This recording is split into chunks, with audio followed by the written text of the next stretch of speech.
The following was recorded at the Strange Days Festival on Saturday, the 6th of September. We spent the day walking around the festival, chatting to people, and later in the evening we joined the Loremen on stage for a live performance. So you should be able to get all of that in this episode. Hope you enjoy it.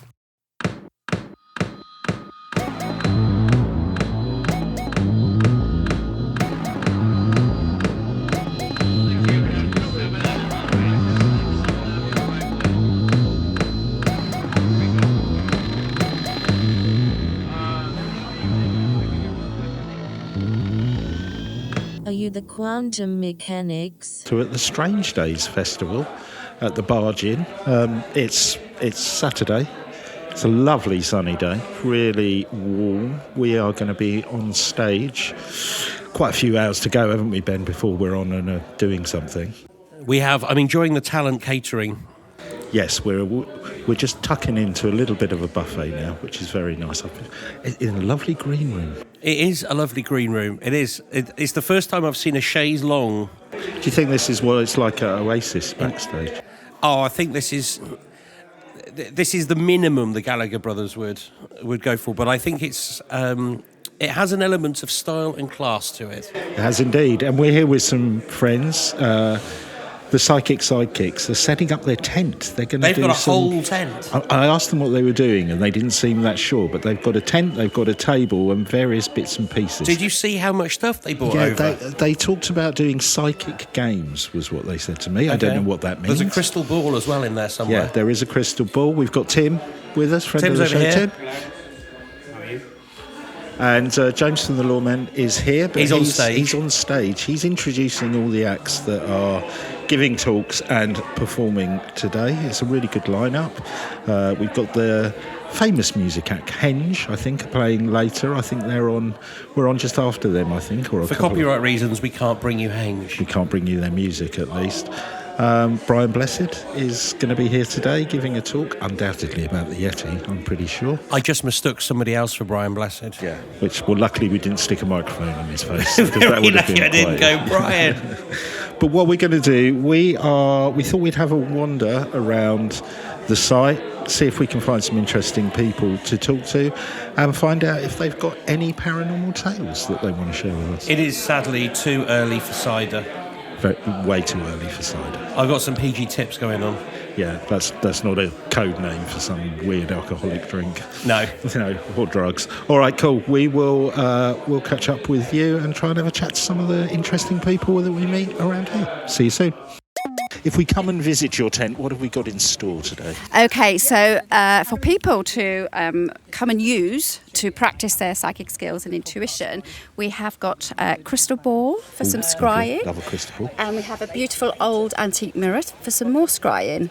That sounds scary. Then we've got oracle cards. Can you explain scrying to me? Scrying is focusing with your third eye.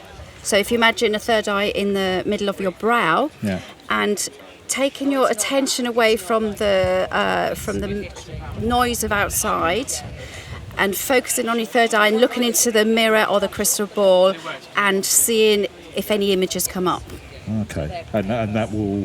What can you do with that? You can see what you need to see today, as in what's the best way to move forward, right. And you can also possibly see into the future. Use your imagination, and anything is possible. But if you remember the games from, the pictures, the 3D pictures years ago, where you had to focus with your eyes and find a picture. Yeah, but this is what this is like. So if you can sort of just... That sounds really frustrating, Trudy. What am I going to do with that? I used to hate those. I could never get them. I have never managed to get a 3D picture in my life. Well, maybe today's the first time. What are they called? Magic art? Or what are they called? Not magic mushrooms, was it? No, they are. They had magic art, wasn't it? 3D magic art. Yeah. Right. All right. Well, I'll give it a go, but I'm not sure I'm going to be any good at Fabulous. it. Cool. All right. Well, it's good to catch up with you. I was going to talk to your other half of the psychics, but she's working the crowd already. She's chatting, isn't she? Yeah. Cool. Yeah, all right. We'll speak later. Yeah. Cool. So as we mentioned, I am walking around and speaking to the interesting people who are here at the Strange Days Festival, and I was just having some water, definitely keeping away from the cider for now. And a very lovely gentleman came and sat next to me and introduced himself as Bill Brookman. And I would guess today, I joked that you're a professional mingler, but you're here to, I guess, engage the audience. Would that be a good way of putting it? Yes, I've adopted the name Willow, and I'm dressed extraordinarily, as you say, and it's lovely. That's what I'm doing. Cyberpunk style. I suppose we can use that cyberpunk. Yes. And we were just talking about some of the extraordinary stories here, because it is a little microcosm of not the real world. When you drive here and park in the field, there are no news channels. I've turned most of my apps off. It's a very nice place to be. And we were just trading stories about the paranormal. And when Bill said he was an actor, and we've covered the lovely lore associated with lots of theatres and the superstitions that actors have, and we were speaking to a magician about that quite recently. And when I said to you, do you have any paranormal stories? You said, yes, I live with them. What does that mean? I suppose it's so common. I could give just one amidst many, and perhaps other ones are much darker than this. But I was working in the beginning of my career. I'm 70 now, and it was a good 40 years ago. And I was staying at the Gresham Inn, which is on the Great North Road. Anybody who drives up the North Road will probably know the Ram Jam Inn as they go through Rutland. Yes, I know that myself. Yes. The Gresham is its poor relation. Right. And so I was working for a company called the Ruddles Theatre Company. We called it the Ruddles Theatre Company because we hoped Ruddles would sponsor us. The brewery, you mean? Yes, right, Mr. Ruddles. He was lovely, but he never did. But he was so charming. So no words against Ruddles. It was fine. And then I slept in this room in the Gresham. And at night, so I was sleeping in this bed, and in upstairs at the Gresham, and I was aware of this coldness came, and up my bed, the door was to my right, and through the door, I'm not making this up. Came 4 ghosts. I know there was 4. Every single cliche. The room was so cold. My hair stood up. I now know what it means to be right. All involuntarily. Yes, really, involuntarily. I could feel the hair sticking up on my head. I was terrified. They came in past the right-hand side of me, walking towards the outside wall where there were 2 windows. Now these are humanoid ghosts. I would never use the word humanoid, but they were human. I mean, they were ghosts. I don't know what a ghost is, but if there's anything that's a ghost, this was them. But was there a colour to them, or was it dull grey? Dull grey. And could you see features? When they crossed the windows, which were lighter, I could see the silhouettes of them. Right. One of the silhouettes had sort of hair like Gladstone that came down at the back and then curled, and a beaky nose, and he was male. One of the women, because I work in theatre, I know about costume and everything like that, and she wasn't wearing a bra. What I mean by that, the shape of her bust was very 18th century. Right. And I thought, my goodness. And then 4 honestly chinking of chains. Every cliche. Oh, the old cliche. Every cliche. And then they walked around in a circle going...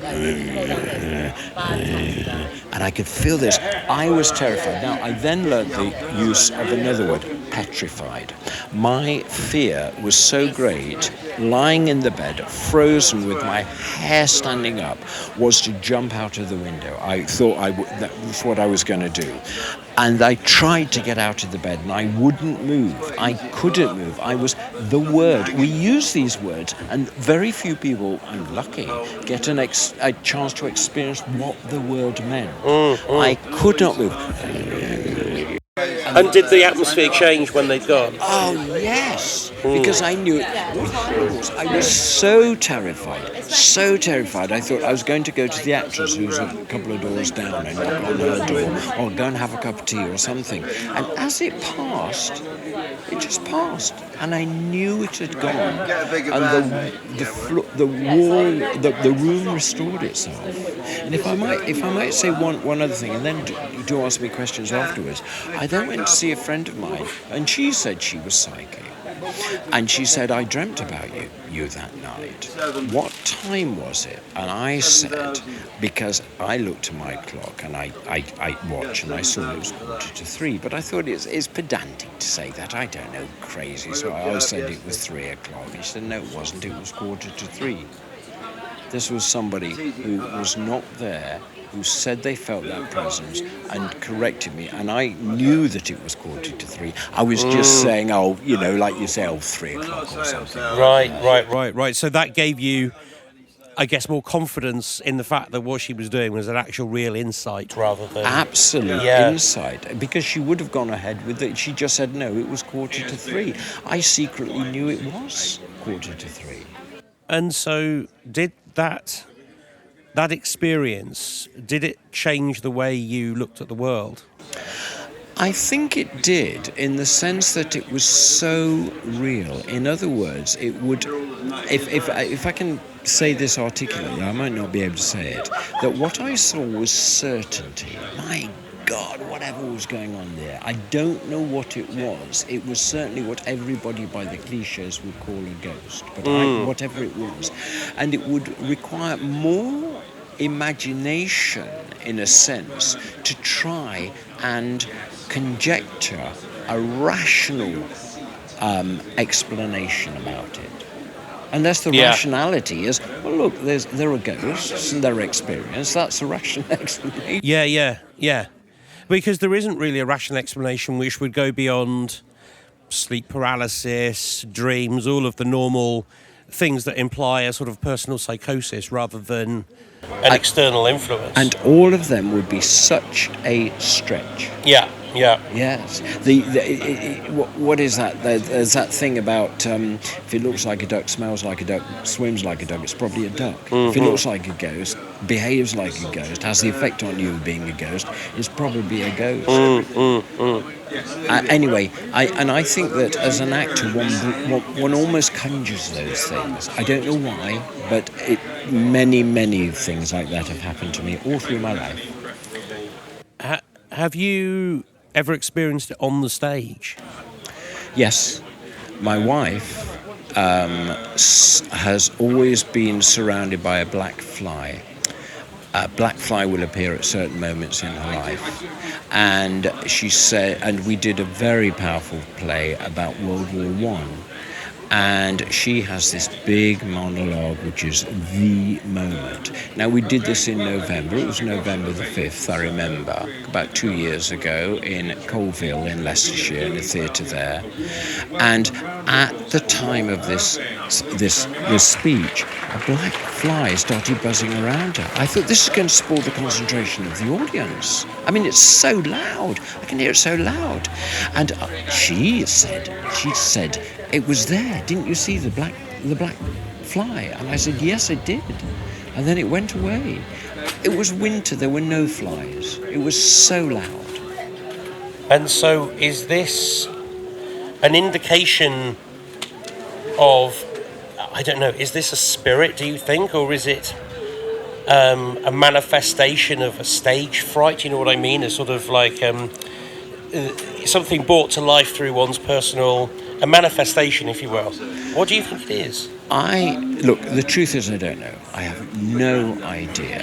All I can do is point to directions. And one of the things I think is, why do all these people walk in to sit down and pay money for 2 hours to listen to something they know isn't true? It's just people pretending. So something in theatre must be true. Something must happen. Something must be created by all of those people.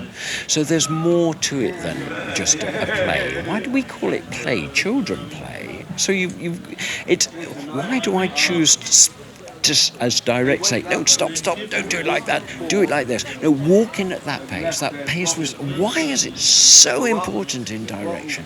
In theatre, where the lights are wrong, change the lighting. No, drop it down a little bit, bring in a little bit of blue. Right, stop there. Now, do we remember that? There's so much precision that artists put into their craft. And why? I don't know. So we must be trying, here's a speculation, I'm thinking of it on the spot, that we ally ourselves with another, now this sounds a bit trendy and whatever, but I can't think of a better, another reality. We say, no, this is the reality that we want.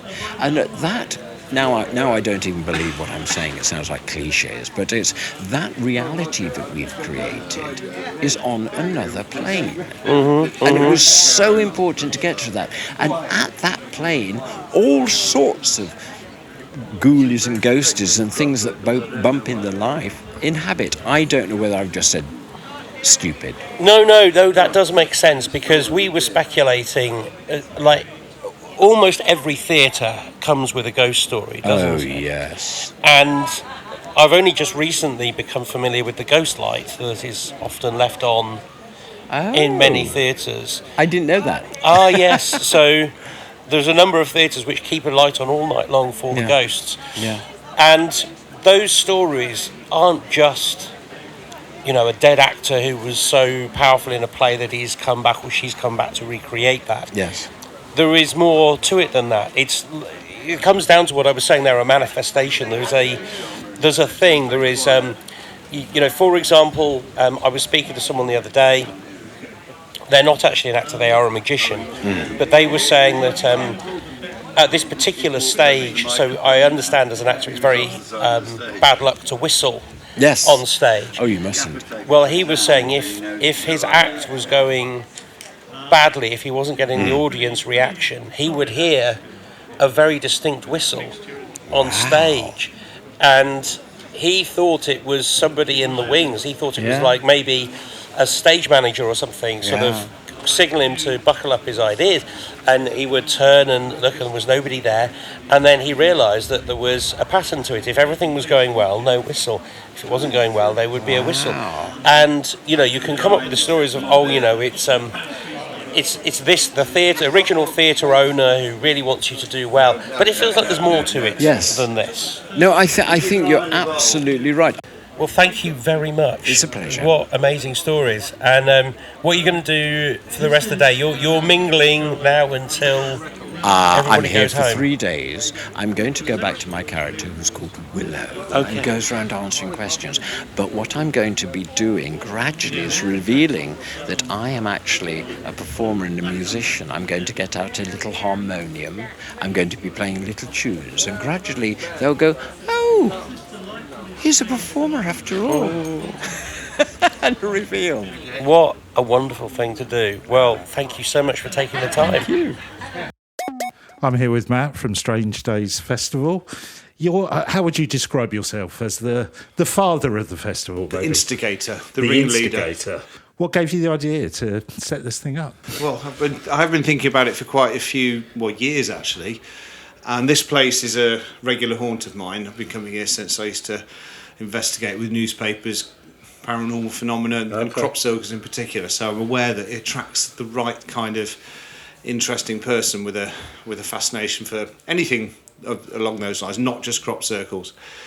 So when I was thinking somewhere to hold it, this was the perfect place. I know Lenny, who runs the campsite, he's like a best mate. We've spoken about it for a few years since lockdown, really, and then last year he just said, "Look, Matt, just take it, do it, just do what you can do." And so I contacted Richard Freeman, who sort of comes from where I come from, and sort of explained the idea to him, and he was obviously right behind it, very excited. So put me in touch with a few people, many of whom I was, wanted to seek out anyway. Yeah. And then it seemed to snowball. Other people got in touch, people like you, whatever. I got messages from all sorts. And so it all sort of slotted into place like a jigsaw puzzle. I'm struck by just wandering around and watching some of the stuff that's going on the stage. What a lovely atmosphere it is here. Were you expecting that? Is that Well, partly by design, or has it just happened? This place, I've never been to this place ever, the Barge, without having the best weekend, which is Right. why I come here all the time. I would class it as my local pub, even though I live nowhere near it. There's always a great atmosphere here. There's always like a little festival every weekend almost. So there's always live music, and a few times a year we put the marquee up and have a bigger festival. But it's always just, everybody is interesting, all different types of people as well. A lot of sceptical types and believery types. So that whole cross, and people, we can have campfires here. So there's the conversations around the campfire are incredible. Lovely. You've got the Milky Way above you. Yeah. It's just, you can't help to be enchanted by the place. So. Yeah, no, it's a beautiful place, and the obviously the river over there. Yeah, Or, well, the canal. Is it a canal? An Avon Canal, yeah. So there's loads of boaters here, and obviously the White Horse on the chalk downs just over there, the edge of the Ridgeway. Yeah. Adam's Grave, Long Barrow on the top of the hill. Everywhere you look, you just have this it's breathtaking scenery, and obviously all the cornfields. Alton Barnes was the famous Led Zeppelin formation, Yes, which I believe Ben, who co-hosts the podcast with me, he stood in that corn circle. Right, yeah, Yes. and I did too. You did too. I Wow. was there. Well, where do you start? Because me and Ben, we, if I really want to wind Ben up, Yeah. I just say to him, "Oh, isn't it those two guys who were pushing it down with?" And he's off. Well, where are you? On Obviously, this? Doug and Dave were Doug and Dave. we're very integral to, and they clearly did a lot of crop circles. They didn't do all the crop circles, obviously, because nobody in their right, well, anyone with a bit of sense of mischief who doesn't want to just get pissed in the pub all night would. It's the sort of thing that I was attracted to. And initially, I think I saw it on Richard and Judy or something. Right, we had Colin Andrews and Pat Delgado and I thought, because I was, I worked for a local newspaper, but my thing was always to try and get my editor to let me do ghost stories, paranormal stuff. So, which he did let me do, and it was became quite a thing in the newspaper. So, the Friday Frights they used to call it, and then we put the whole lot out as a special edition called the Tales of Terror. I'd always go and when this happened, I said, well, it could be a paranormal phenomena. I was aware that if it was, it's probably the only ever manifestation of a psychic or paranormal phenomenon ever that leaves a trace in that way. Yeah. So I thought, very specific locations. That's the bit that always gets me. So you've got to use. Obviously, you can't prove anything for sure, but I think if you apply Occam's razor to this whole thing, it's clearly. I mean, for example, if aliens it clearly can't be alien. I used to think maybe it's something to do with some kind of energy that we don't really understand, or maybe there's some kind of communication there, because it was definitely an intelligence. You could see it was whatever it was doing was intelligence. Was it humans? Was it not? When you kind of research enough about it, I became more fascinated with the people behind it than the actual phenomenon itself. In fact, there was a book called Round in Circles that I did the photos for, a reporter called Jim Schnobel. I used to sit just over there on Adam's Grave at night, looking at when that Alton Barnes formation was there. And he had his own ideas. Neither of us were really sure, but anyway, his book Round in Circles pretty much blew the lid off the whole thing. And of course, from that moment onwards, he was CIA, FBI. We were both working against it was quite fun. It's one of those, isn't it? The more evidence you give, sometimes the more people push back. Yeah. So well, this is it, isn't it? We often debate this with UFO stuff. A, can you believe the evidence? B, are you being fed it? But also, if anyone comes out and says no, it was us, somebody will go, well, they would say that, wouldn't they? They're just covering up. So, and you said you investigated. I'm loving the idea of your ghost story thing on a Friday. What's your favourite ghost story that you investigated? Oh God, it's turned out to be a crock. It was because it was Richard III. But there was this abbey, a ruined abbey called Priory called Greystew Priory. And we found somebody that had seen the ghost. There was a road ghost, quite famous, of walking across the road in front of cars and whatever. And then we heard of somebody that had seen this road ghost, and it turned around and looked over the shoulder, and it was a man dressed in a woman's. Because they used to think it was a nun from the Priory. Right. They thought it was a man's face, and so that. And it looked something vaguely familiar, but whatever it was, it sort of spiraled into this that's where Richard thought, because we didn't know where his body was at the time. Right. So there became this whole legend about his body being taken to Graceview Priory, where his body, sorry, him. He wasn't actually killed. Oh, okay. He was taken away and effectively lived his life as a nun. Oh, and wow. that was this road ghost was actually the ghost of Richard III. Wow. And I took some great pictures. I used to use infrared photography to create these kind of Simon Marsden style photographic things which went in the paper. But that was probably the most fun one. It was a bit of an adventure. Can you remember the headline? I'm just trying to think of what the headline. I can't remember it now. I remember drawing a big picture of this ghost, because I used to do cartoons as well, and then the photographs. But anyway, they found his body about... Yeah, probably 30 years later, actually, in the car park. Say that, wouldn't they? But that was quite good. But there was lots of. Actually, there was one crazy one where, to be honest, we used to go out and we would kind of walk into ghost stories really. So Tuesdays, the editor was let's go out for the day. Supposedly with a plan. We didn't really have a plan. I would drive around and see somewhere and go, that looks a bit, and I'd just talk to people and invariably find someone who had a story. Right. I mean, there was some leads, as it were, but some of them were just, there was one particular driving through Brinklow where Brinklow's a little village in Warwickshire. It's got a, what they call a hill fort, but it's clearly not a hill fort. If it was a later than that because it predates the Roman Fosse Way. Right. Fosse Way goes up to it and around it and off the other side. It's right in the middle of it. So clearly it was pre-Roman. The road it's on was called L Lane, which again points to kind of like an old, ancient sort of pagan, possible goddess type of link. So it's clearly a little bit like Silbury Hill. May have been used as a hill fort. It's down. If you look at the plaque, it says hill fort Saxon. I can't remember. The Mott and Bailey or whatever it was. But it predates all that. So we went there one afternoon. I walked up it, thought, yeah, it looks great, took some pictures. And then I walked randomly down through the churchyard that was next to it into this pottery shop. And just spoke to this old couple in there, just said, by the way, it's going to sound a bit daft, but this place predates, blah, blah, blah. Have you had anything strange happen around it? Or do you know of anybody that's had anything happen as a result of being near to this ancient thing? Didn't really know what I was saying, really. I was kind of shooting from the hip a little bit, and they literally looked at me, went pale, walked over to the shop, shut the door, locked it, sat down and proceeded to tell me this incredible story about this, and they had a huge book that they'd handwritten all this stuff, like a diary, which they gave me a copy of it. It was hundreds of pages, and I was reading through, and it was they used to get a smell of burning, and a little girl would appear at the foot of their bed. Wow. But the thing that they used to scare them mostly was they used to think that the pottery was on fire. But then several times they saw, it's a long time ago, I can't remember the exact details, but reading through there, clearly these were not people who were setting a trap. They wanted to keep, but they let me sort of print a kind of version of it for the paper. And wow, you must have felt like you'd hit the jackpot just asking that question. Yeah, and maybe it was your intuition. But it was just, I can only put it down to that, but...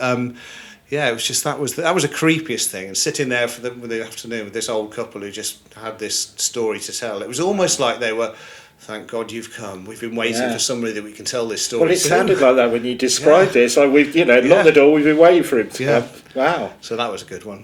Have you ever had any experience yourself that you can't explain? No, sat by a crop circle one night here, just watching on Adam's grave here, and my camera went off by itself when it was an old mechanic, not one of these days, it's all digital, it's a manual motor winder, and it shot a hole. Jim woke me up because he was doing his shift watching the circle. We were looking for hoaxes or whatever, people coming back to it. They'd never go back to the same crop circle. But anyway, it was a cool place to hang out. And it scared him. He sort of woke me up and I caught the tail end of it. And I remember rushing back the next day to the dark room and to process it through. I'm expecting something. No, it's blank. Oh, wow. Nothing on it. But that was a bit weird, That's weird. I suppose. I've never seen a ghost. I know a lot of people who have seen ghosts. I do believe people see ghosts. I'd love to see a ghost. Yeah, I may have seen a ghost without realising it's a ghost. Yeah, well, there's a lot of that going on as well, isn't there? Yeah. Well, look, I just wanted to say thank you for having us here today, and we're really looking forward to being on stage later. And Yeah, what a lovely vibe. It's been brilliant. The only slight hitch, just had a message from Brian Blessed, who said he's gone to Area 51, which is my company in Warwickshire. Oh, he's gone to the office. His agent, I think, saw that it was going to be something paranormal and assumed that rather than give the gig address I'd given him, he sent him to... Now, Brian doesn't live too far from here, so he's had a 2.5 hour drive north, sat outside my office right now. He's coming back, so nothing to worry about. Oh, wow. But I presume the agent just thought, it's weird stuff, it must be Area 50. Yeah, that's a place I've heard, that's weird, UFOs, that's where it is. So no, so that's the only. I guess you're going to have something on a day like this. So now I've got to shuffle the order a little bit, put Sean on first, but anyway, he's still coming. But that was a slightly terrifying message I had about half an hour ago, just before we spoke. Fingers crossed he comes. It'd be great. Oh, he'll be here. Yeah, cool. All right, determined. Thank you very much. Thank you. Cheers. Cool. So forgive the background noise. I'm still in the warmth of the sunshine of the afternoon at the Strange Days Festival on the Saturday, and I have bumped into one of our Patreons, Mistress Ruthie. Anyone who is engaged on our Patreon page will know that she's vastly improved my spelling skills over the last year, and we're capturing people's ghost stories, and I didn't know that Ruthie has one. So let's just go to the start of this. You said it doesn't happen in this country. Where does this happen? So this happens in Toronto, Canada. What were you doing over there? Were you working? I was visiting an old friend over there, actually, and she'd gone for a medical appointment. And I can't remember exactly where it happened now, but it was in the very generic area, which was kind of a shopping centre. And there was a labyrinth printed on the ground on some paving slabs in this area. So how big? Sort of it was like a children's size, or like? It's an adult size. I mean, it was big enough that you could easily walk around it. So maybe 10 meters across. Okay. And yeah, it was just normal buildings, a shopping centre all around. I was a bit bored because I was waiting for my friend to come back from her medical appointment. So I just thought, you know what, I'll just walk around it. So I did, walked around, didn't think anything much about it. And then when I came out of the labyrinth, an old man who I think had been sitting there, I hadn't noticed him before, said to me, there was somebody behind you whilst you were walking around. Were you aware of that? And I said, no. He said, no, I saw somebody walking behind you. And I was a bit startled at that point. My mother had died not long previously, but you know that I hadn't had any indications from her before. I don't know if that was her. So I was a bit startled. But then I looked back to the labyrinth to see if I could see anything there, looked back, and he was gone. So the man who spoke to you had gone? The man who spoke to me had gone. And did he get time to describe the person that was with you? Did he say it was a woman? No, he didn't describe who it was. I think he seemed to think that I should know who it was. Oh, I see. And what was he like? What did he look like? He was an old man, quite casually dressed. I mean, otherwise unremarkable. So not translucent or... No, just a normal man. Polite. Not somebody that I would necessarily have spoken to or I would expect to approach me. Just looked like another shopper. And he was Canadian, had a Canadian accent. Now that's quite interesting because thinking back, I don't think he did. Oh. I think he probably had a British accent because I don't remember him having a Canadian accent. Oh, that's interesting. That is interesting. So, could that have been a way of giving you a message? Maybe not from your mother, but somebody was wanting to draw your attention to something? Quite possibly. Did anything remarkable happen to you afterwards? Was there a change in your life or anything that happened? Nothing remarkable. I mean, there was other changes in my life going on at that period, but everything was positive. I mean, I wasn't someone that was looking to make contact with my mother at all. I mean, we'd always had a very good relationship. I was just living my life, but frankly, I wasn't quite sure what to make of it at the end of it. I mean, I'm not sure it necessarily was my mother, but I at the time I couldn't think of who else it might be. But it didn't feel like anything malevolent. It felt like something positive. And that's that you've had nothing since. I've had nothing since. Wow. And is that experience that prompted you to say you should do an episode on labyrinths? Correct, because now every time I see a labyrinth, I always walk around it, wondering if something is going to happen to me again.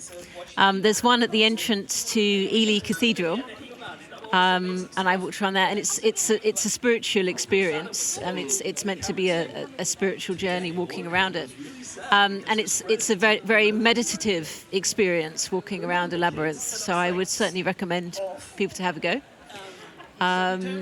But nothing has happened to me since, I'm afraid. So after a number of bands had played, the excellent Crab, who I really enjoyed, and Henge, which I'm sure a lot of you will know, who were both great, things were running a little bit late in the running order. We were supposed to close off the show. We were going to go on after the Loremen, but we worked out that because of the timings, we were going to be on about 2 a.m. So very graciously, the Loremen said, why don't we just all do something together and see what happens? And that's what we did. And want to thank those who hung around, because there was lots of equipment being taken down and stuff. So it took a little while for us to get on stage. There was a real loyal crowd of Loremen and quantum mechanics fans, is that the right word? Anyway, people who liked us both, who came and joined, and some other people. And it was really fun and lively discussion. I think we strayed a little bit off the paranormal, but it was fun anyway. So thanks all who came. And yeah, this is what we got about 1 a.m. All right, cool. Bye. Good morning. Good morning. It is. This is either the latest or the earliest Loremen record I believe we've ever done in this time zone, right? Absolutely. I think we've crossed. I don't think I've ever been zones. up at this time of night before. Really? This is a first for me. Not even when you've been rolling out of the clubs. The clubs. De club. No, this is whoa. You tend to roll out. The only clubs I go to are like gentlemen's clubs. Oh, really? Whoa. That's not those kind of gentlemen's clubs. The Victorian kind. You heard it here first. This is Loremen Lates. Hello, people of Strange Days Festival in the middle of the night. Evening. Welcome to a thing that should have started about an hour and a half ago. Hey! Thank you very much. Some of you at the back clearly have no idea of what's going on. I'll explain. My name's Alistair Baker-King, and this is James Shakeshaft. Hello, I'm James Shakeshaft. You probably know him from doing so much hosting and interviewing Brian Blessed earlier. Yeah. An appreciative round of applause for James, please.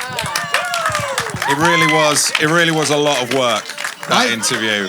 I had to say the word Yeti 10 times and then thank Brian Blessed. It was wonderful. He was great, wasn't he? What about the Yeti? What about the Yeti? We are here at Strange Days Festival in the middle of the night, but it is not just James and me. We are not just the Loremen. We have formed a late night podcasting supergroup, like the travelling Wilburys of podcasts. I think it might be a good idea to do a full introduction of the quantum mechanics. Perhaps we might go down the line and have everybody who's here introduce ourselves.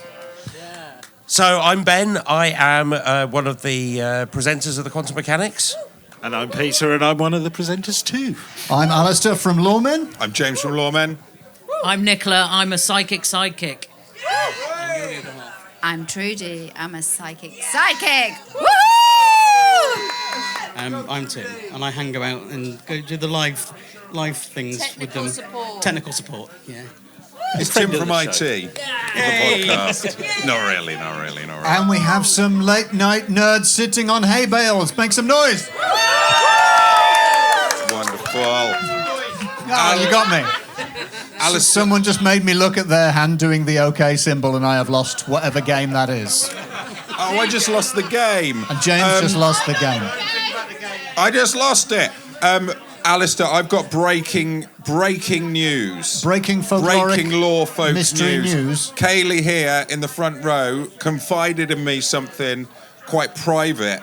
And please tell I'm it to now everyone. Saying it on the record, literally on the record. Up until very recently, Kaylee's favourite Loreman was Alistair, you. Yeah, correct, yes. But today, What? I turned it round. What? I won hearts and minds. Well, I didn't even get a chance. I still love you, ABK! Thank you. Thank you. The listener wasn't won't know if Kaylee. that was just me doing a voice, but it was a different person. And for the audio record, that wasn't Kaylee. He doesn't count, he's the husband. But just to give it its full disclosure, Kaylee and the husband confided that they fall asleep to Loremen. They are snore folk. And Boo! This is not a podcast for sleeping. It's a podcast for really listening to and enjoying intellectually. Exactly, yes. So have we got anyone here who has listened to Loremen before? Have we got any lore folk in? Give me a woo. Oh, wonderful. Some. Do we have quantum mechanic listeners in the room?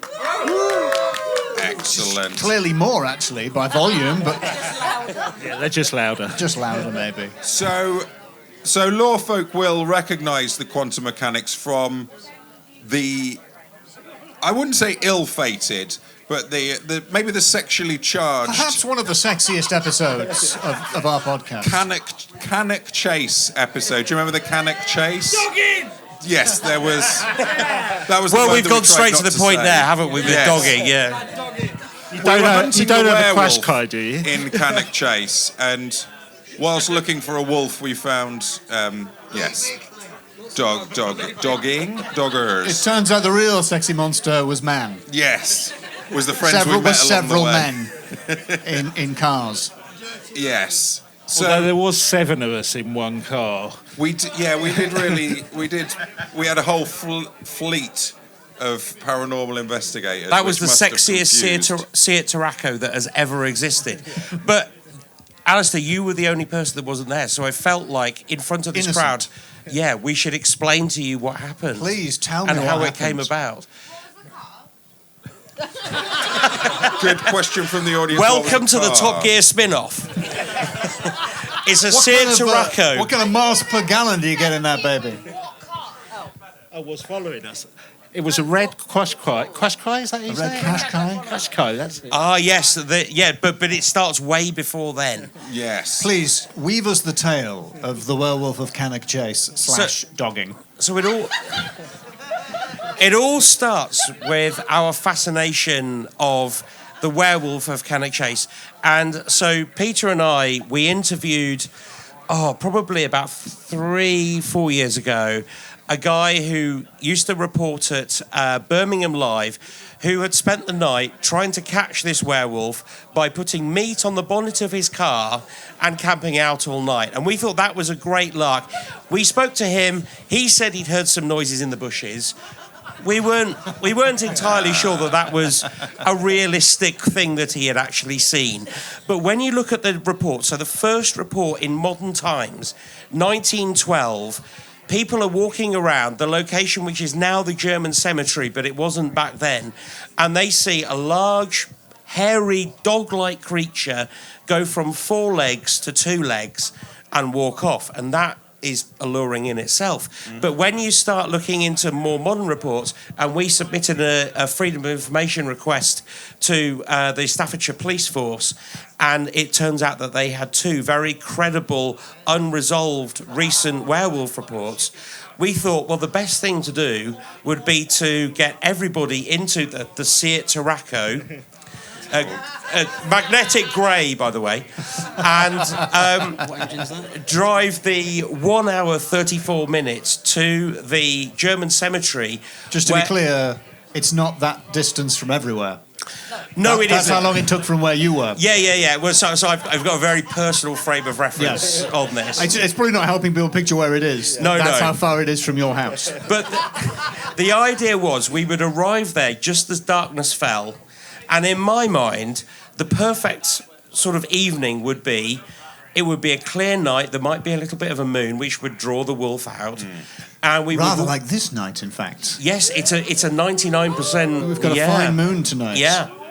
We would walk out into the cemetery with our recorders, and we would find this mythical beast. Can I just clarify our recording devices? That's a good idea. Not the musical instrument, the recorder. Okay, just if you are going to go werewolf hunting, you need more than a clarinet.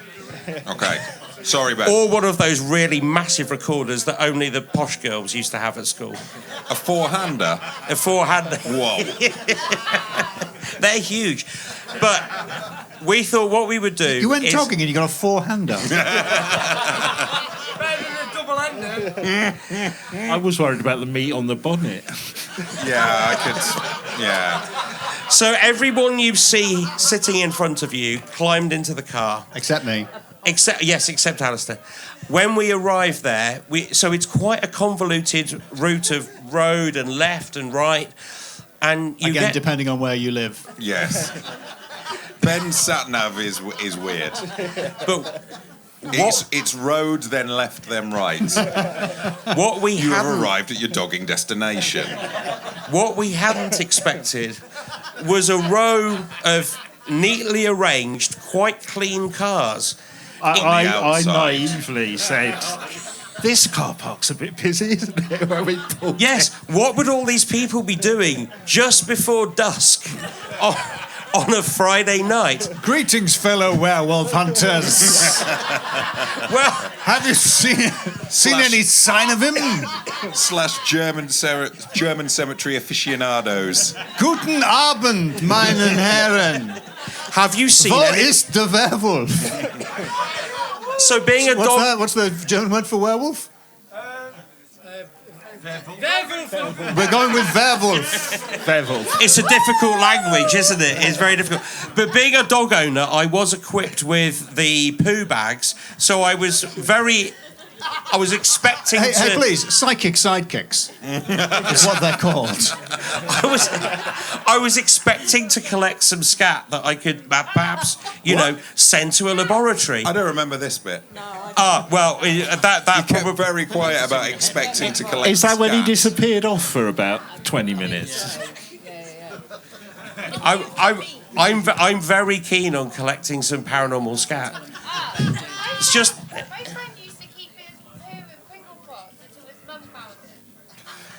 Just for the record, I'm afraid someone's going to need to repeat that for the tape, James. Yeah, I'm going to have to repeat that as the voice of the people. Once you pop, you really can stop. The following is quoted speech. My friend used to keep his poo in Pringle boxes until his mum found it. End of quote. Please, no one take that bit of recording out of context. I still think the best bit was Ben getting out of the car and going, there's lights over there, look, what are those lights over there? We're like that. Ben, they're headlights. As we walked through to go around the back of the cemetery. They could have been the evil eyes of a werewolf. They could have been the evil eyes of a werewolf. They weren't, though, were they? And off. They weren't, though. No. They weren't. It was a Vauxhall Mocker. It could have been the Vauxhall Mocker of a werewolf. We just don't... Well, we do know it wasn't. What I do recall from that first encounter with the German cemetery is that you and Trudy were like, sod it, we'll just go. And Tim was like, maybe I should help them record.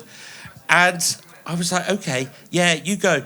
But I'm going to stick by the car in case, these people... We cowered by the car, basically. You really did cower by the car, didn't you? So it turns out that all of those people were much scarier than a werewolf. But there's more to Cannock Chase than just a werewolf, as we know. And just dogging. And just, well, yeah. So there were reports of the Pigman. Mm-hmm. Pigman. So the Pigman and the alien pushing a car. APC. It's a classic APC. So as we were... I don't know if you know this story. It's perhaps the most pathetic alien story I've ever heard. An alien that breaks down in a car. Well, he's pushing a human car. Yes, I suppose it could have been an alien helping someone out in trouble. The witness saw down a sort of tree-lined avenue which I think was the last place we visited, wasn't it? They saw a car It was. slowly cross in front of them with no driver, and then as it reached the back of the car, they saw an alien pushing that car along, if you can picture that for a moment. But that's where we were doing a bit of recording there, and the red car came round the corner. Yes, they've been following us all night. Yeah, so I think what we should explain is that it's very dark, obviously. Does everybody know what dogging is? By the way, we haven't checked that people know what that means. Explain it. Hang on, I'll Google it. Yes. Save search off and do it on your work computer. It's an adult activity that takes place in Cannock Chase. Dark car parks. But the weird thing is that the amount of people that were there, 33% of the people that live in the Cannock Chase area must go out on a Saturday night. No wonder pubs are dying. Oh, they would just go out in a... Audi Q7s featured very highly. If you've got an Audi Q7 and you go through Cannock Chase, you are going to get stopped. But we were being followed, so the only way that you could tell what was following you was the shape of the headlights. Yes. And with our extensive knowledge of cars, thank you for checking on this, by the way, we could tell that it was a mid-2017 model year Qashqai that was following us around. And as you guys quite rightly said... chevron shaped. There were 7 people, 2 ladies, 4 men, yes, I keep checking, 4 men. They're obviously thinking there's fun. And every time we stopped somewhere, we would find them following us and catching up with us. So we thought we'd lost them until when we went to find this location where the alien was following us. And James's bladder, it let you down. Well, yeah, I needed to go for a wee because we've been doing a It gave you a warning then. It didn't let you down. Yeah, it wasn't dramatically. No. But I did a discreet distance away from the car and got oneself ready to urinate into a bush. So you did get out of the car? I was out of the car. You can't do it through the window. I was out of the trow, and then a pair of chevron-shaped headlights rounded the corner, and we realised the Qashqai was back. And so... we had a debate. Leave him or shout and get him in the car. Yeah, I did not get to wee. I popped everything away and popped myself away in the car, and we drove away. But you said... It was at that point we panicked. Yeah. And we panicked. We somewhat panicked. It's that car. It's the same car.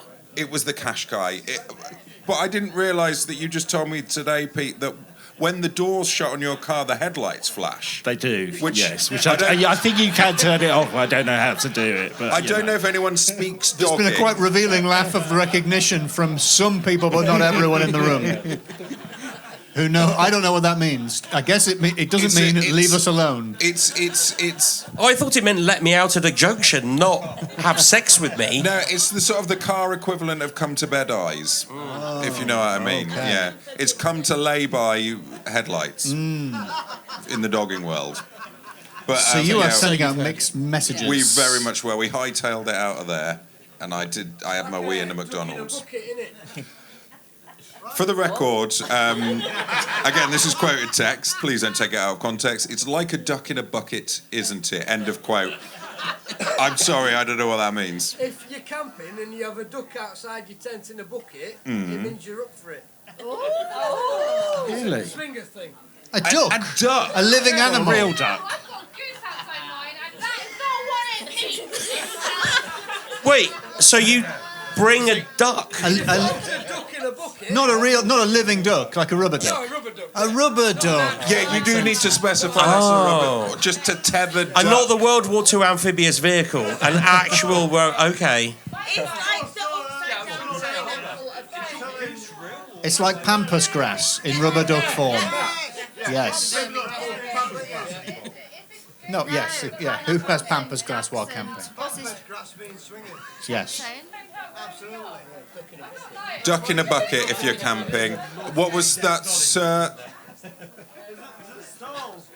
There's a stall. Yeah.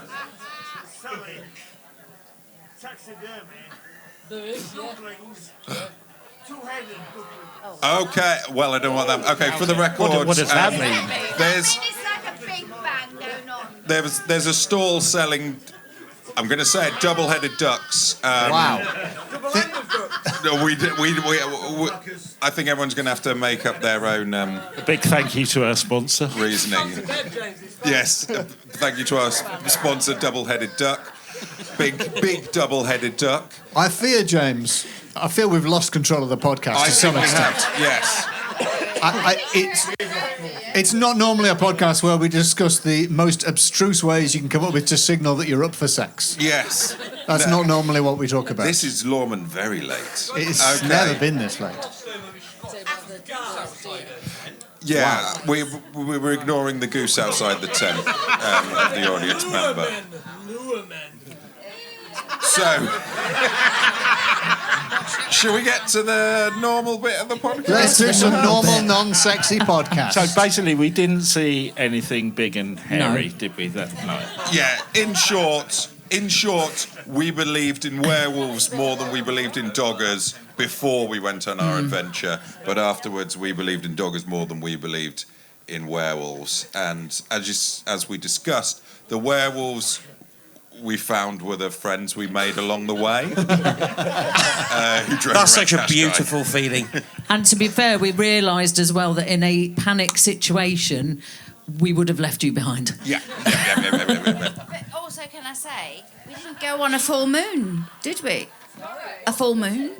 No, we didn't go on We a didn't full see moon. any full moons either, thank God. Yes, we go on full moon tonight. Where's the No, werewolves? it's tomorrow. It's tomorrow. Sadly, It's tomorrow. Yeah. Just wash it, girls. Get your feet out and do all Oh my God. Put your ducks out. Anyway. For the record, we're going to cut that bit. Don't need that bit. For the record, I think a lot of this is getting edited quite heavily. Yes. A round of applause, please, for the story of the quote-unquote werewolf of Cannock Chase.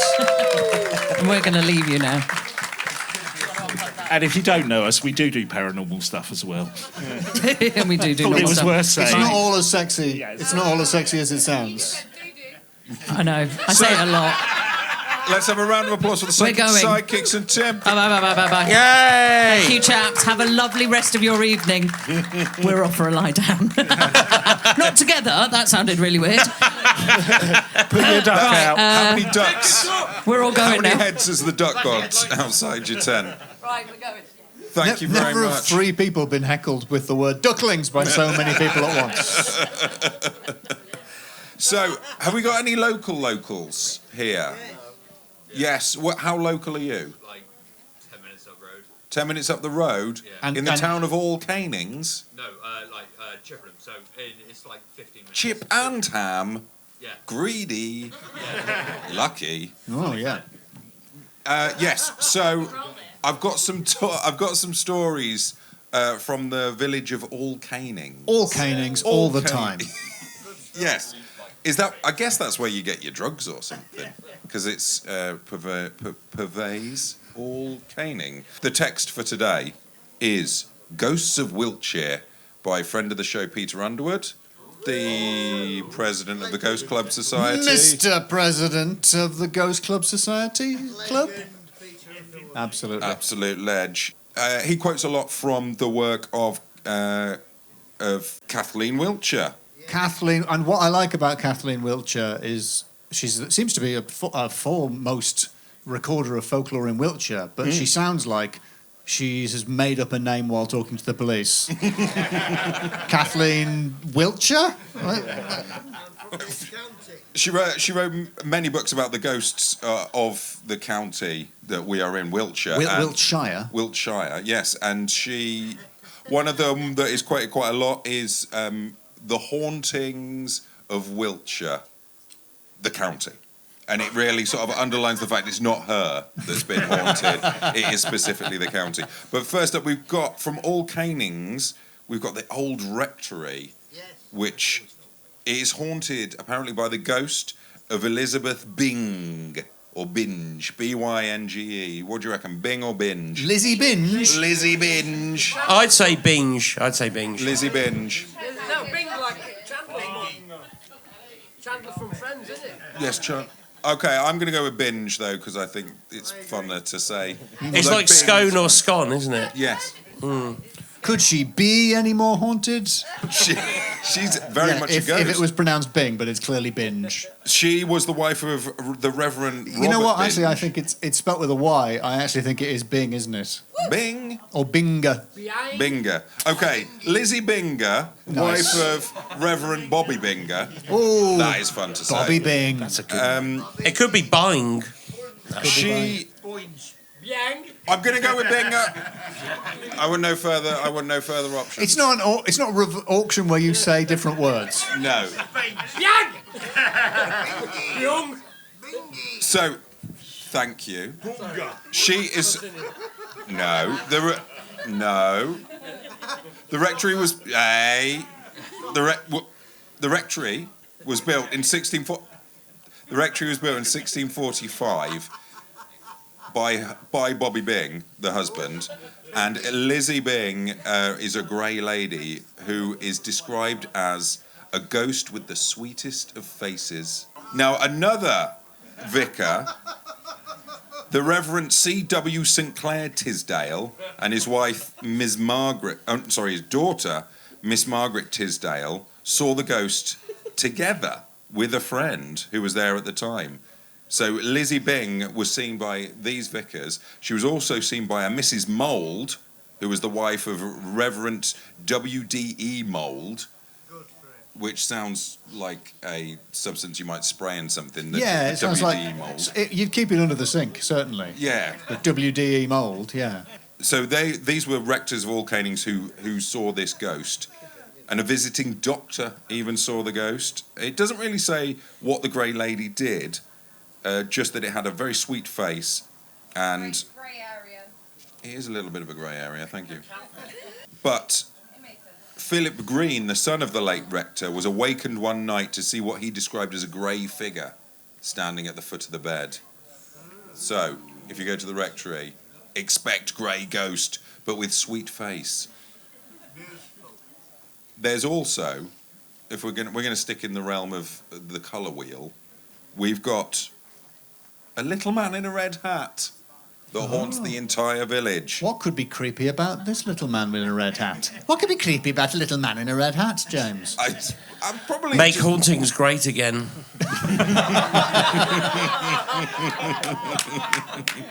David the Gnome. So yeah, he haunts all areas of all Canings.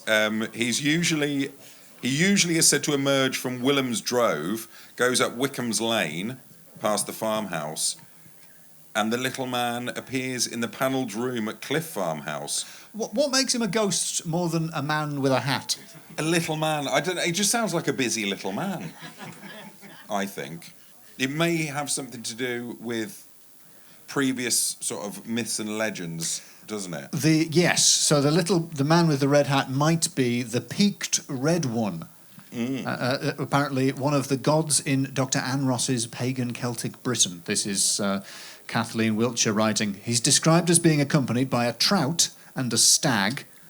I don't know how you can be accompanied by a trout. Wait, is he walking along the canal, or I don't know. Perhaps he has a bucket. No ducklings, thankfully. Just a trout and a stag, and to carry a black bird on his right shoulder. He is said to give half a nut. Hazel, she asks, maybe, Hazel, we don't know. Half a nut to the blackbird and to eat half himself. That's another dogging thing, isn't it? For the tape, no, never mind. He also carries an apple in a bronze vessel, half of which he gives to the stag, the other half he eats himself. He sips the water, and then all three, trout, stag, and blackbird, drink from his vessel. I feel the trout's not getting the best deal out of this. No, it's like the trout's getting teased as well, because he takes half the nut and gives half the nut to the blackbird. To the blackbird. He takes half the apple, gives the other half of the apple to the stag, then just looks in the trout's face and drinks some water. The thing that a trout needs more than anything else. Are you sure this isn't a Heston Blumenthal recipe? Because it does sound like you could make something quite delicious out of that. A nut and a half an apple. Half a hazelnut. Yeah, well, and a trout and a stag. And black, yeah, well, yeah. So that's quite folkloric, though, isn't it, all that business? Yeah. Deeply so. So it could easily be, this little man in a red hat, sorry, could easily be that god with all the animals. Richard. Dr. Anne Ross. Dr. Anne Ross, you mentioned there was haunted in a house by a werewolf that was attached to the Hexham Heads.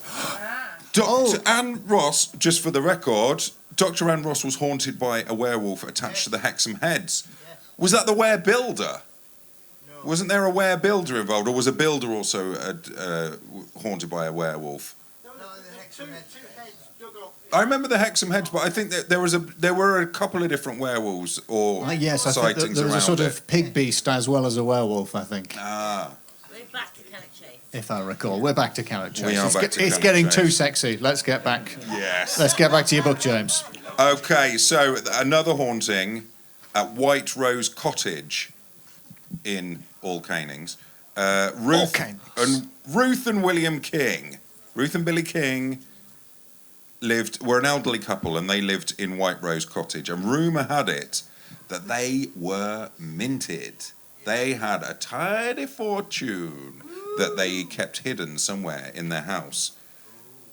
And when they both died, no one knew what happened to that money. And local people declared that the old lady who'd survived her husband came back to find or even guard the money she'd hidden. And later people that lived in the cottage, even those that knew nothing of this story, would say they'd seen odd things and experienced odd happenings. One said they'd seen an old lady in a black frock pass from one bedroom to the next.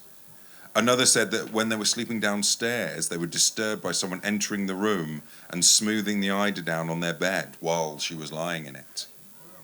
Another occupant from London. Oh no. Oh dear. I'm so turned against her.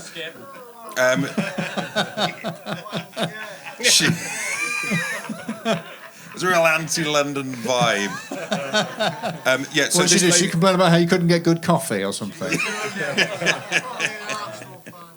She never used the downstairs sitting room where the previous owner had been disturbed because she always felt unwelcome there.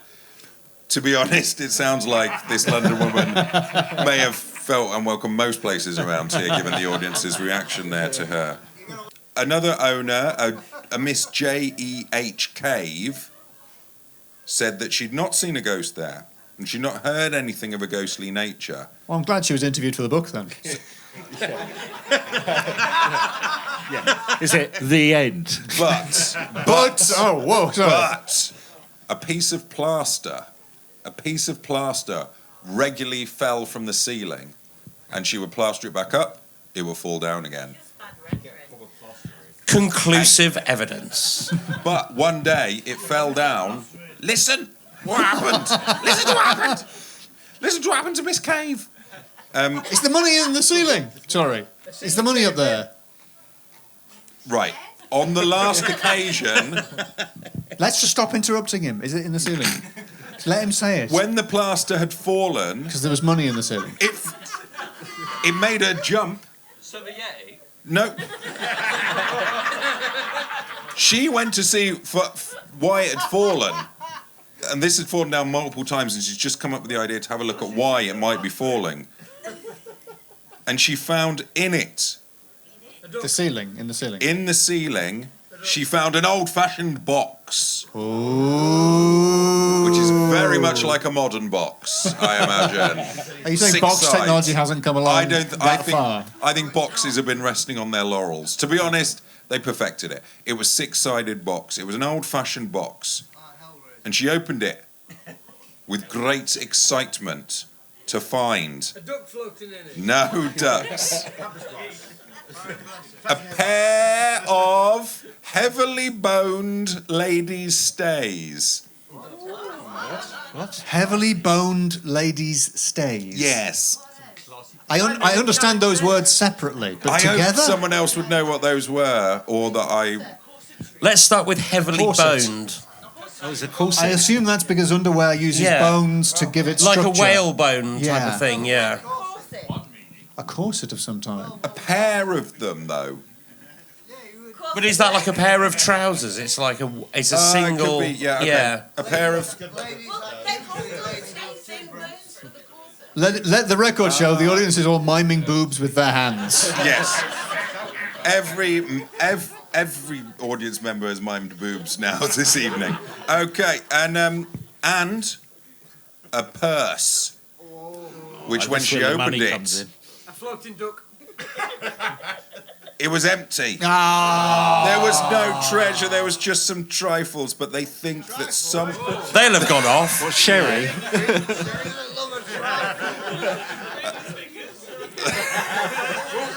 How northern is this audience? London was mentioned, everyone went boo. A trifle was mentioned, everyone hit the roof. Oh, a lovely trifle.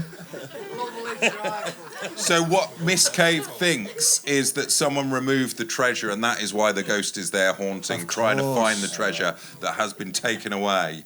They took the money, they left the stays. No one touched the trifle. If you know that a trifle is a treasure. A trifle is the greatest treasure, yes. For the record, yes. If you're northern, a trifle is a treasure. A trifle is the treasure. You know, it's Christmas. I've heard you can lure a Yorkshireman with a trifle. You have to put it on the bonnet of the car, yes. Yeah. Once again, control of the room has been lost, James, and it was on your watch. Friends, folk. This is a festival of Fortiana. I've received more questions about a trifle than any of the 3 ghosts I've been talking about. What are your priorities? What do you want? Should this be a cookery show? Level with me. Should we have done a cookery podcast? Okay,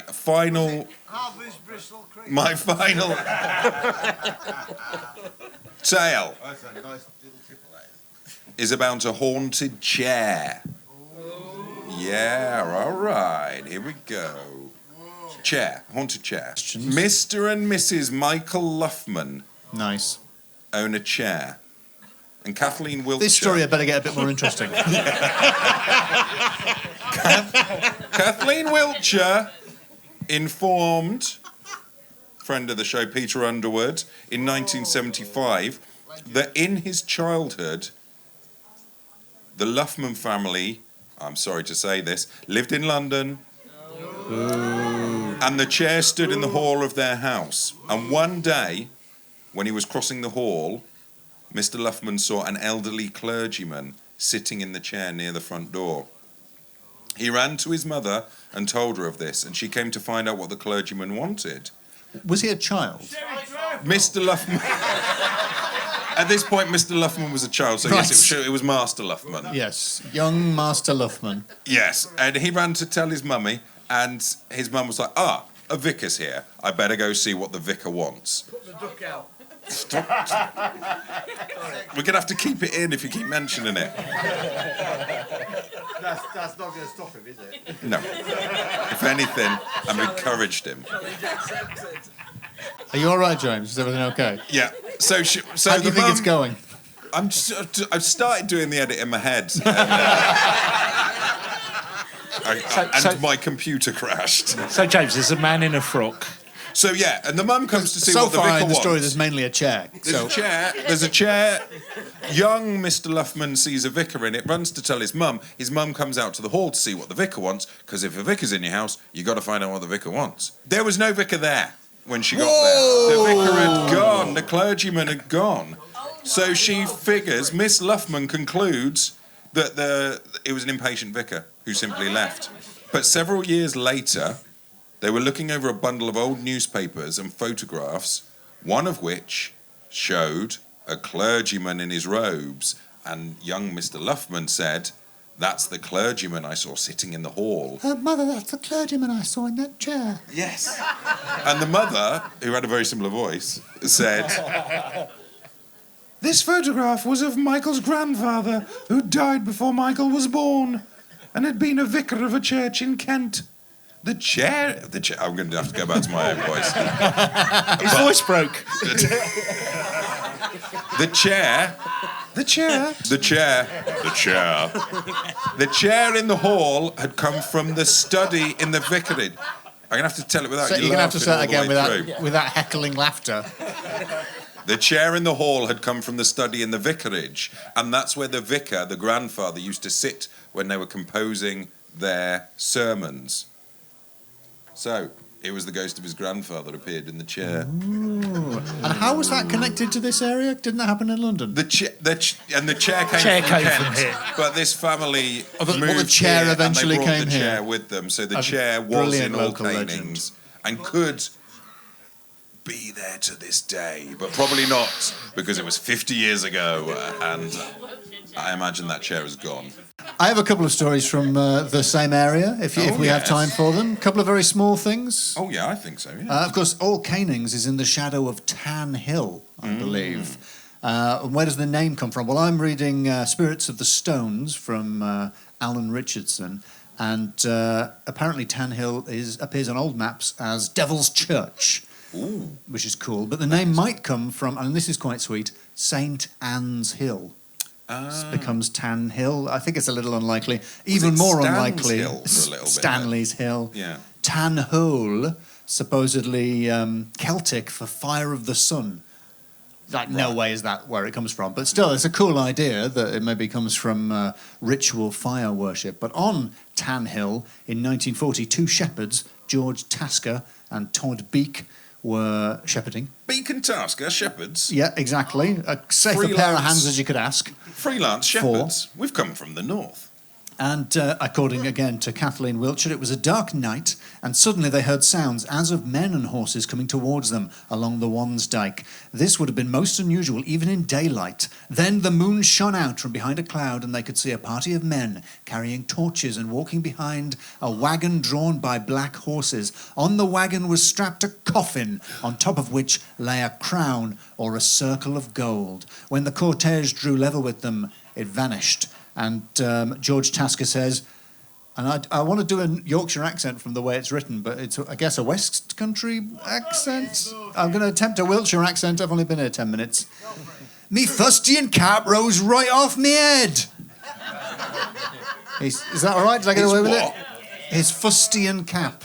Fustian? Fustian? What's a fustian cap? Is that a fusty cap? I don't know what a fustian cap is. I assumed everyone here would be wearing one. Is it one of them? We got what's it? You don't know what a fustian cap is? I think it's that one. Well, you're local. Have you heard about the ringing vicarage of Wilcott? Wilcott? Have you heard of the ringing vicarage of Wilcott? Well, it turns out, back in the olden days, in 1761, and this is from Westwood and Simpson's Law of the Land, but it was recorded, friend of the show, but it was recorded by Kathleen Wiltshire. The county? No, no, sorry, James. Wiltshire's the woman. The woman this time. Yes. The local vicar in Wilcott had a bang on the door, and a debauched man was there. And hard for us at this festival to imagine what that would be like. But it seems he was worse for wear in some way, and he wanted to have a go on the bells. He said, "Can I come into the vicarage? Can I have a go on the bells?" I'm not quoting directly from the source. No, but you get in his vibe, I think. He wanted to have a peal. He only wanted one peal. That's all he wanted, which you might do. We don't know why. You might have been because someone had died and he wanted to, ring the bell for someone who died. Either way, the vicar said, "Look, it's the middle of the night," and his neighbour was an important fellow, Sir George Wroughton. And so he said, "No, it's too late. We can't have you making a lot of noise. No." And he turned him away. And the man was furious. So he went to Devizes, a place I do know how to pronounce, where he spoke to the wizard Cantle, a very wise and cunning man named Cantle. And pronounced Dave. That's a very good heckle. It's pronounced Dave, apparently. And he explained the whole story and how rude the vicar was to him. And Cantle, a.k.a. Dave, said, "Does he not like ringing? He shall have enough of it." And from then on, during the lifetime of that vicar, it rang. It rang inside the vicarage. But even if you poked your head out the window, it would stop. But for the life of that vicar, it continued to ring. Just to ring it. Oh, just to ring constantly. in the vicarage. Constantly ringing in the vicarage. That is annoying. Ding, ding. That would be ding, very, ding, very ding, annoying. ding. But the moral of the story. Yeah, don't put bells in your vicarage. Keep them in the church. Oh yeah, that's a good point. There's a real problem with that. I think I might have got a bit of the story wrong. He probably wanted to ring the bells in the church. He probably didn't want to just come into the house and ring some bells. The house bells. House bells. I mean, it is possible that there's a sadder explanation that he had tinnitus. Yeah, that's true. That's very, very skeptical. In which case it's explanation. tragic. Yeah. It wouldn't explain why it stopped when he leaned out the window, but still. Mm. Yeah, there's a flaw in that, isn't there? Yeah. So what the moral of that story is, if a debauched man wants to ring your bell in the middle of the night, You got to say, you got to let them. Okay. You've got to let him. Don't just jump in a car and drive away. There is a slight twist. Alan Richardson, who wrote Spirits of the Stones, suspects that Kathleen Wiltshire herself was a witch. What? Based on, as far as I can tell, vibes. He writes, Did Kathleen Wiltshire have the powers of a witch? Did she make inner contact with the peaked red one? And the young priestess with luminous hair, both linked with the witch-soaked atmosphere of Tan Hill, which looms over her village like her own sacred mountain. There are times within her writing when a mask drops. She ceases to be the jolly old lady who regales her audience and their cucumber sandwiches with arched tales of... She ceases regaling people's cucumber sandwiches with arched tales of rural spookery and becomes someone who knows a very great deal about magic. And yeah, he's spelling it with a K. Oh. Does it then say 2 stars? There is often a sense that she is saying subliminally, remember this is not trivial. And he's just extrapolating. And that's it. So he just goes, yeah, just maybe she was a witch, he reckons. Because she knew about witchy vibes. I did mention cucumbers. I would say in passing. Once again, this is a festival of Fortiana. Yeah. It's not a festival of snacks, but I feel like at this point in the night. You walk down the canal. Near the little bridges. There's a cucumber. There's a cucumber floating. It's still had its cellophane wrapper on. Still in the cellophane. So is it good? We can go get it now. That's not naturally occurring. Floating. The cucumber is being claimed by someone. Once again, I have to say this is not an auction. It could. Not all the items we're describing are available. Beware, that could have been a crocodile in cellophane. It could have been a very small shrink-wrapped crocodile. It could have been. That's excellent points. So what, he guessed... Could you tell that I didn't mean it when I said it? Could he... So he gets the vibe that Wiltshire's a witch because she knows about the nut and the half apple and the water. I think he just thinks that she knows a little bit too much to not actually be a witch. Also, and you can really get a sense of this in his writing, I think he thinks witches are quite sexy. He's quite keen on all of the, leaping about naked and that sort of thing. This is not... Of course, I don't mean to imply that sexes aren't witchy. I mean that witches aren't sexy. It's very late. I think it's time to wrap up. I think it is. Thank you very much. Thank you so much, the faithful dregs of the Strange Days Festival. Yes. Yes. And someone just wandered in from the Good Food Festival. Thank you. A round of applause for the Quantum Mechanics. Oh, thank you for having us. By the way, I should point out there are 2 courgettes unclaimed on a hay bale over there. And I'm not even joking, they're 2 yellow ones. I thought they were big bananas. I genuinely thought they were massive bananas. We've been the Quantum Mechanics and the Loremen, James Shakeshaft. Thank you very much. I'm James Shakeshaft. This is... I'm Alistair Beckett King. Good night. Thank you, Law. Thank you. Good night.